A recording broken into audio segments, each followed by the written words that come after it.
It was the winter of 1944, and deep inside a collapsing Germany, in a hidden hangar buried beneath concrete and snow, a lone mechanic was building something that should not have existed.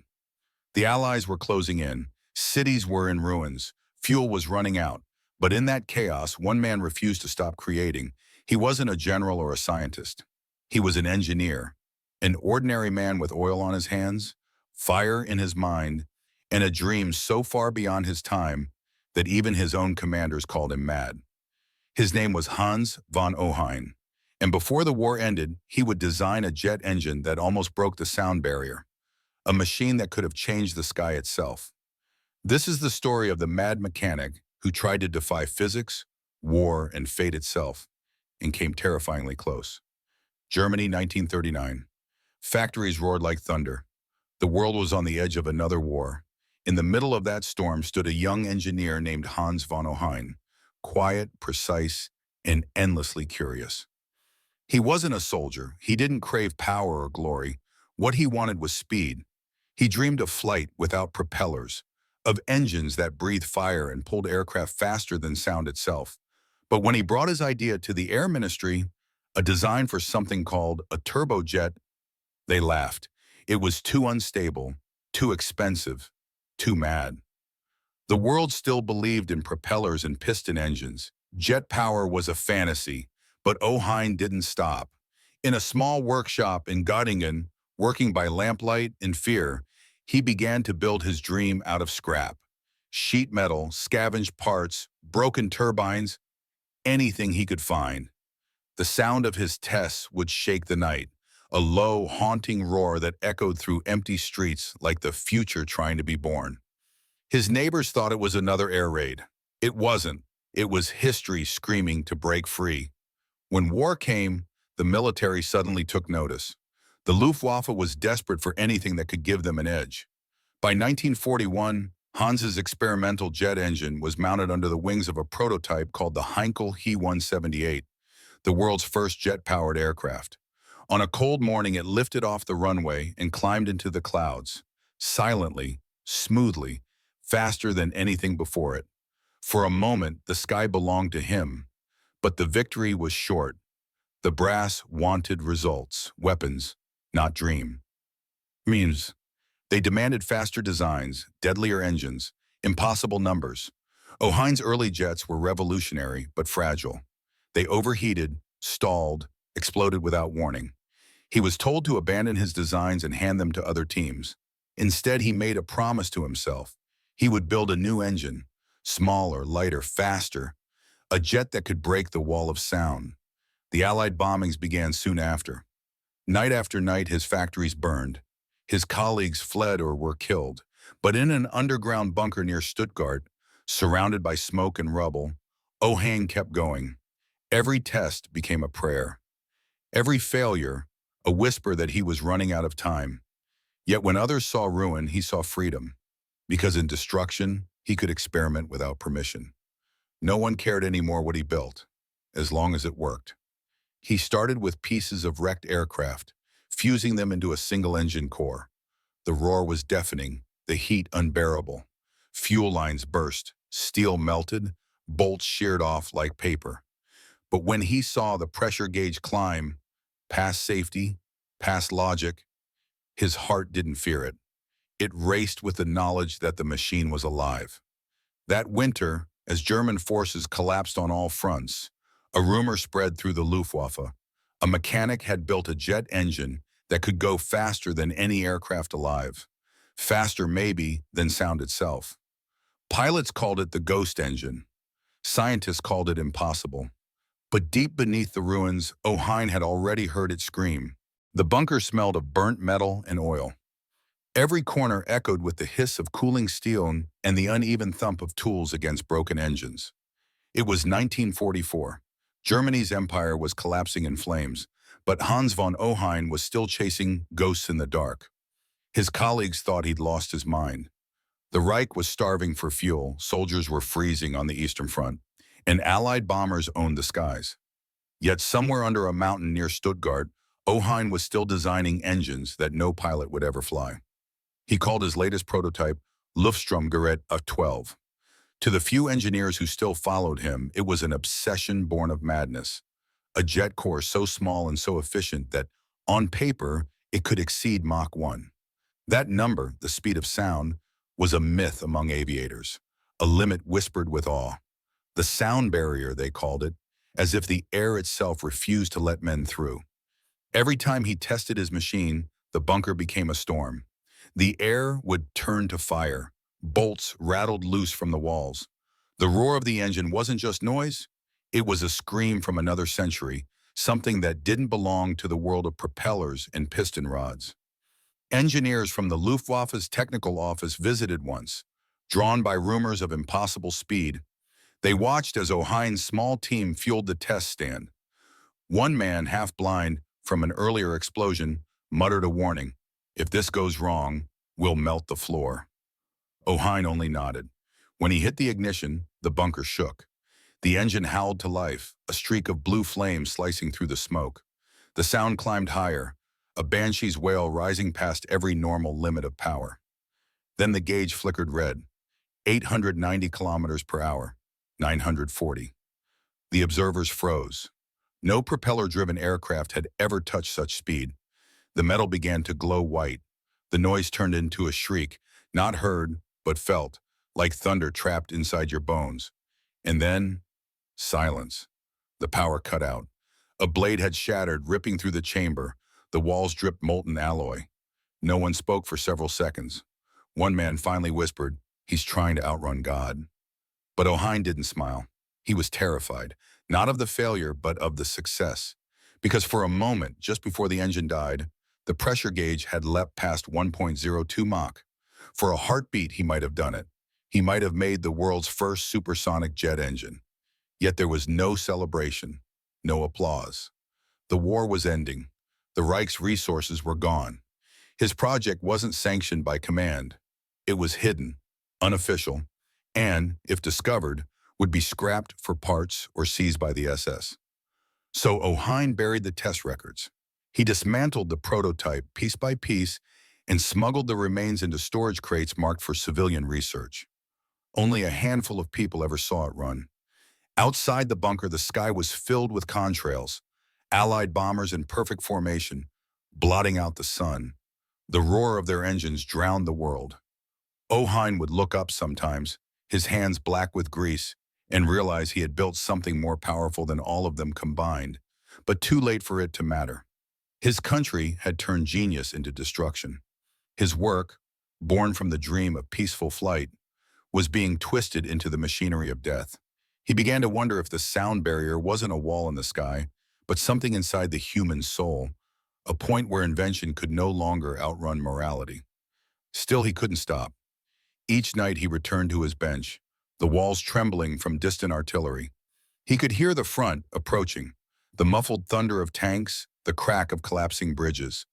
In those last months, he stopped writing calculations and started sketching dreams. A jet that could fly higher than weather, faster than fear. A new shape of airfoil, curved like a swallow's wing, designed not for war but for beauty. It was all that kept him sane. By March 1945, the Allied forces were less than 100 miles away. The SS began purging unapproved projects, destroying any research that might fall into enemy hands. O'Hine's assistants begged him to flee, but he refused. He stayed until the night the soldiers came. He burned his blueprints, smashed his fuel pumps, and sealed the last engine behind a concrete wall. When the Americans arrived a few weeks later, they found the lab abandoned, but still warm. The air reeked of kerosene. A single pressure gauge sat on the workbench, frozen at 1.02 Mach. The Americans didn't understand what they'd found, not at first. The reports mentioned a small axial flow turbine of unusual design, but it was months before anyone realized its significance. By then, O'Hine had been captured. In interrogation, he spoke softly, without arrogance, and never claimed he had broken the sound barrier. When the war finally ended, the world descended into silence, the kind of silence that comes not from peace, but from exhaustion. Across the ruins of Europe, machines lay buried beneath ashes, blueprints turned to dust, and genius scattered among the wreckage. The victors were gathering their trophies, and among them were the secrets of German engineering. Operation Paperclip had begun. Hundreds of scientists, engineers, and inventors were quietly taken from the ruins and brought west, their knowledge now a weapon for a new kind of war. Among the lists of captured minds, one name appeared in faded ink: Hans Joachim Pabst von Ohain. To the Americans, it meant little at first, just another mechanic with engine patents. But buried in his notes were equations no one else on Earth had solved. The formulas hinted at something extraordinary: an engine capable of transonic thrust, with pressure and temperature curves that mirrored later rocket science. At Wright Field, Ohio, in the heart of post-war America's aviation boom, Ohain was brought in under strict secrecy. Gone were the swastikas and bunker walls, replaced by hangars filled with captured jets, new prototypes, and the uneasy curiosity of former enemies now pretending to be colleagues. When American engineers asked him how close he'd come to the sound barrier, he paused. "Close enough to hear it whisper," he said softly. They laughed at first, but when they examined his surviving engine core, laughter turned to disbelief. The design was unlike anything they had built. It used a revolutionary method of compressing air, not in fixed stages, but in a fluid, self-balancing system that allowed pressure recovery far beyond the limits of 1940s metallurgy. What he'd built was not a mere engine.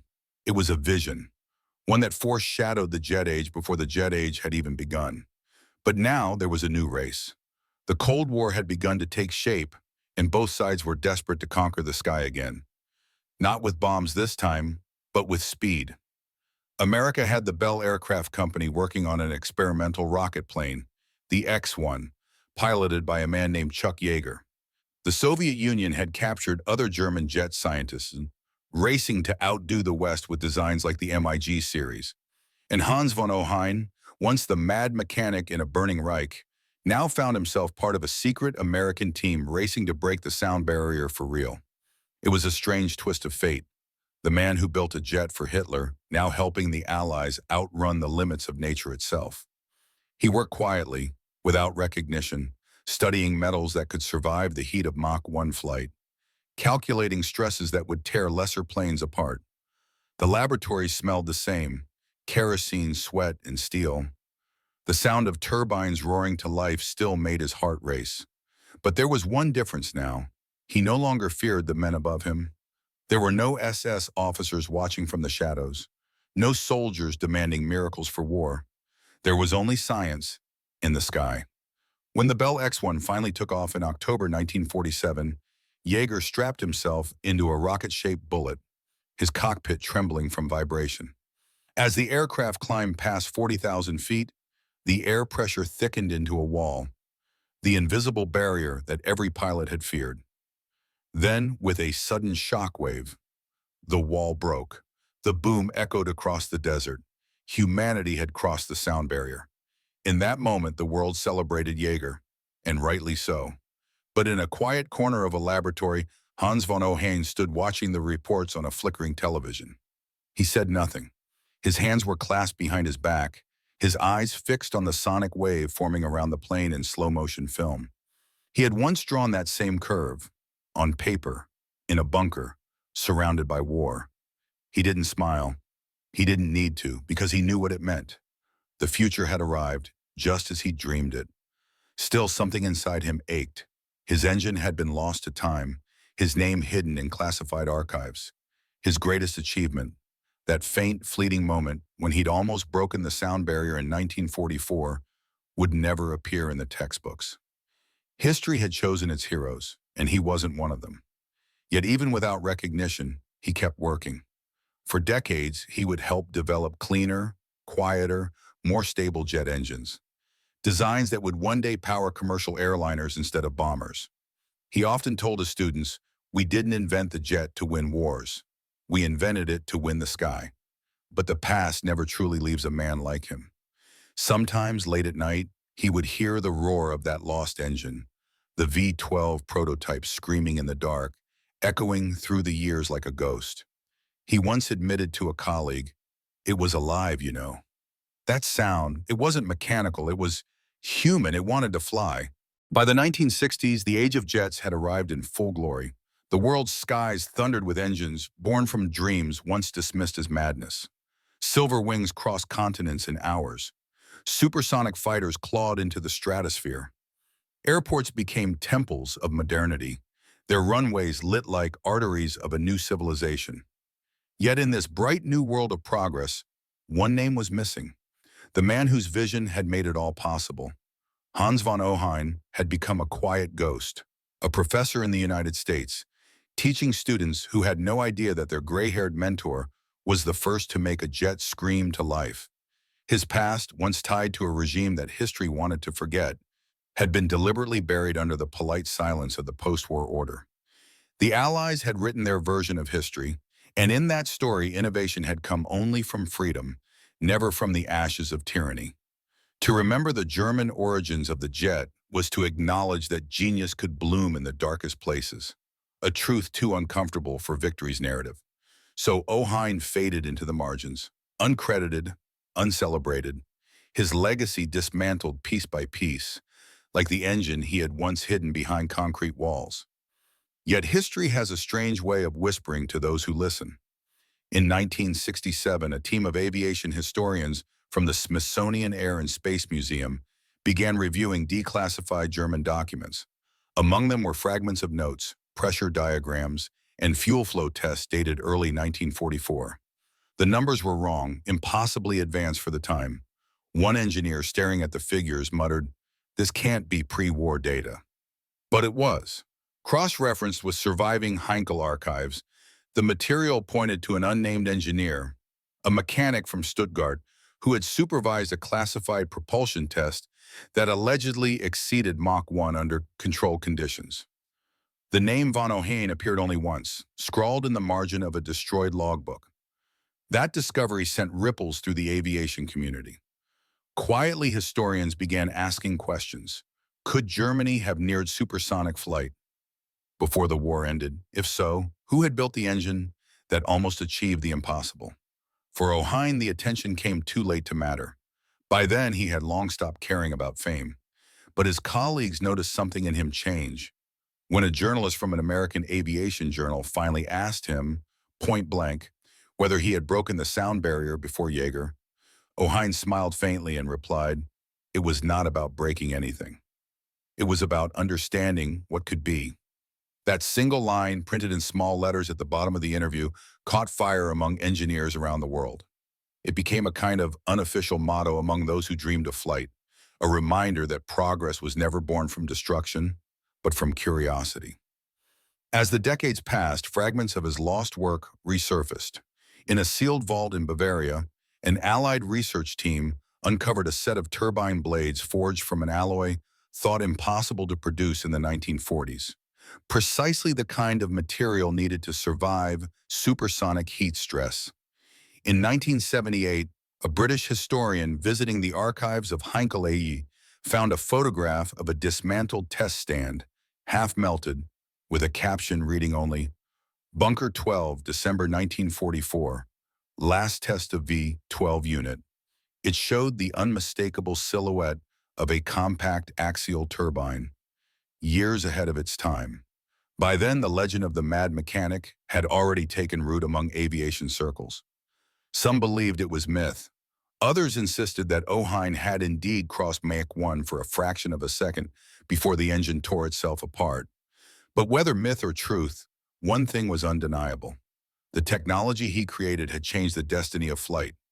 In 1985, as the Cold War neared its end, von Ohain was finally invited to speak at a conference honoring the pioneers of jet propulsion. On that stage stood the names history remembered: Frank Whittle from Britain, Anselm Franz from Germany, Nathan Price from the US. They all received applause. When Hans walked up, the room quieted. He looked out at a sea of young engineers, the hum of jet-age optimism filling the air.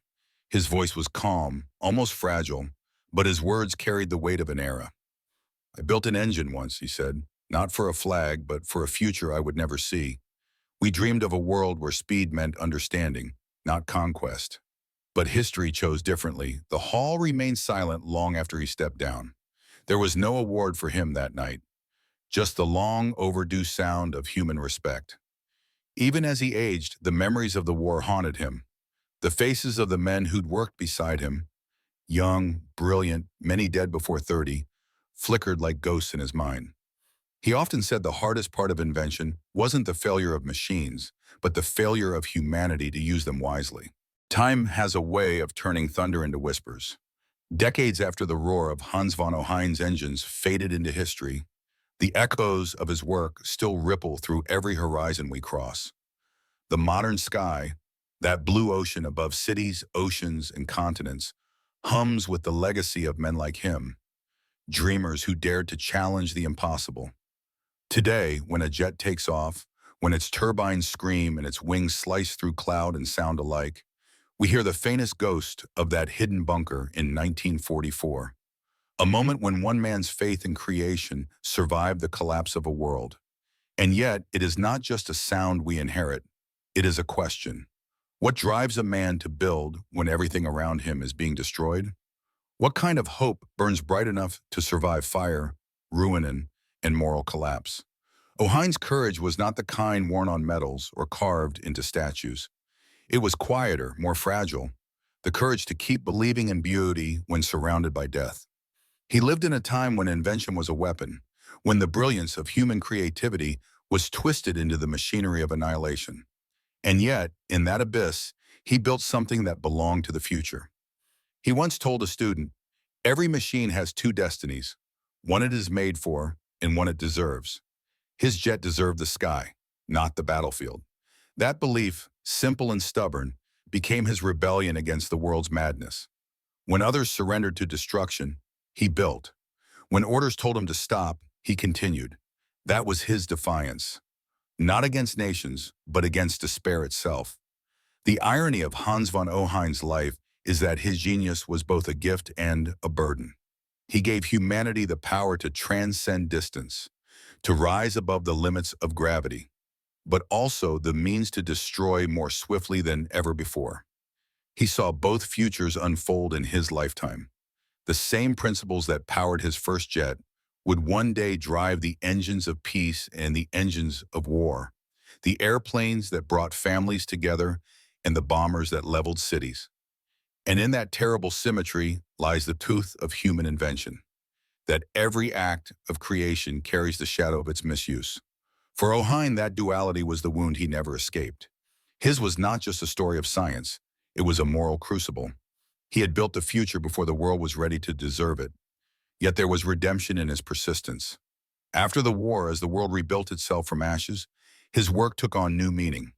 His engines became symbols of renewal, of connection, of the unbroken line between imagination and progress. The same air that once carried smoke and bombs now carried the laughter of travelers, the hum of exploration, the promise of unity. In that transformation, perhaps Ohain found his peace. He had not built for destruction, he had built for discovery.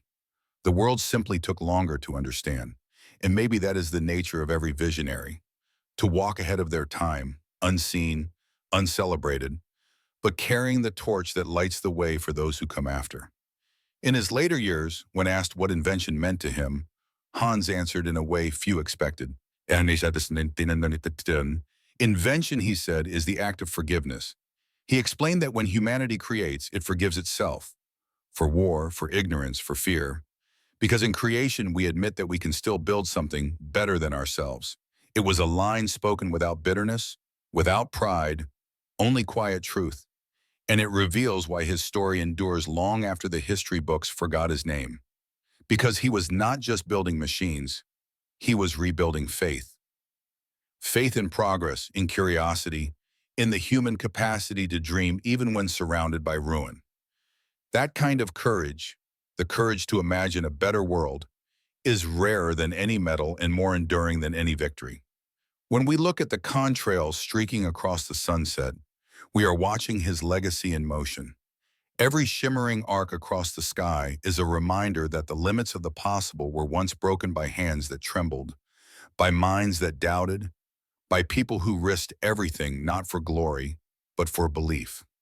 The whisper of a jet engine is not just the sound of thrust.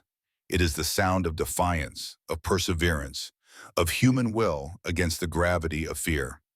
Ohain's story teaches us that true invention is not born from comfort, but from chaos.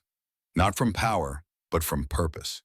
It tells us that even in the darkest century humanity has ever known, there were still sparks of light, ordinary men who refused to let the darkness define what they could imagine.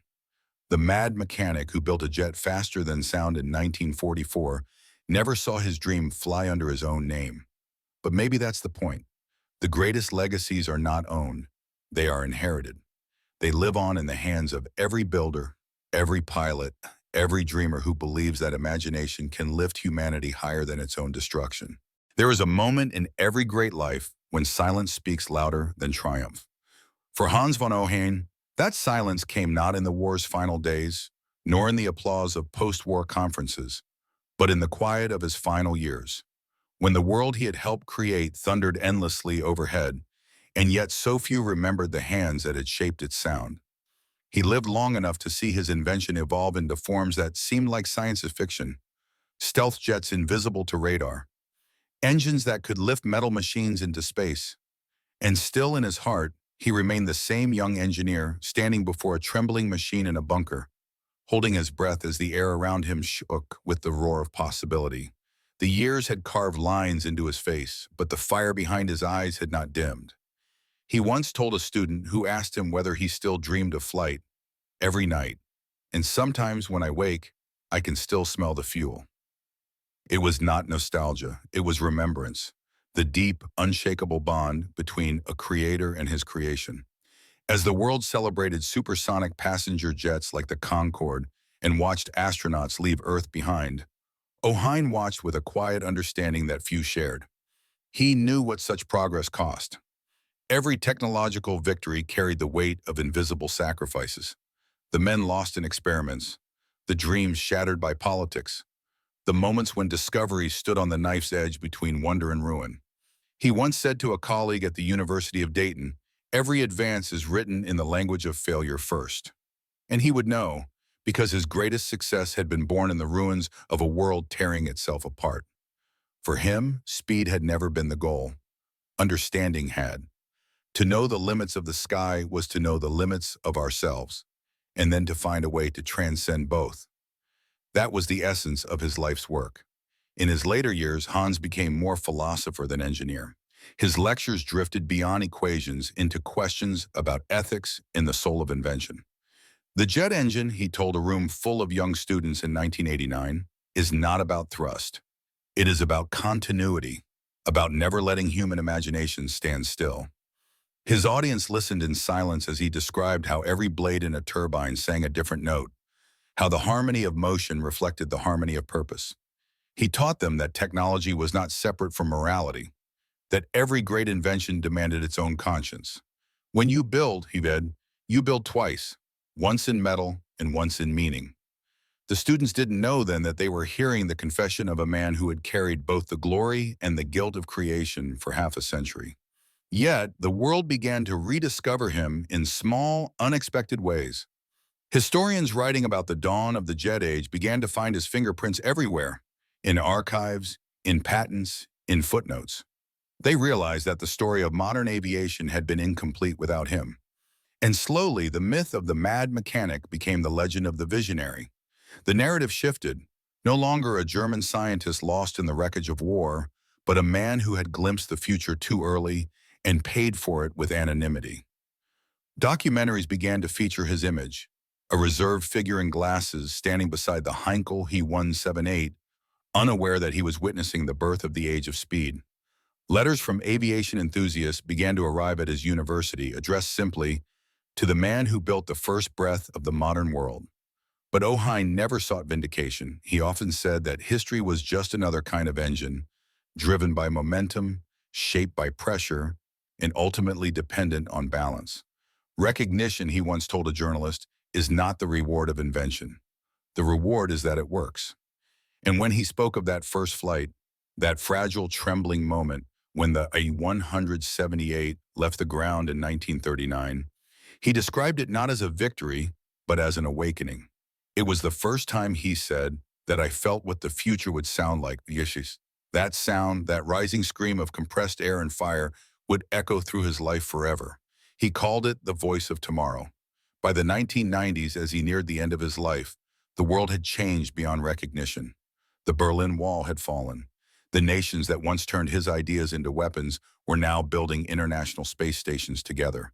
The same technology that began as instruments of war had become bridges of cooperation.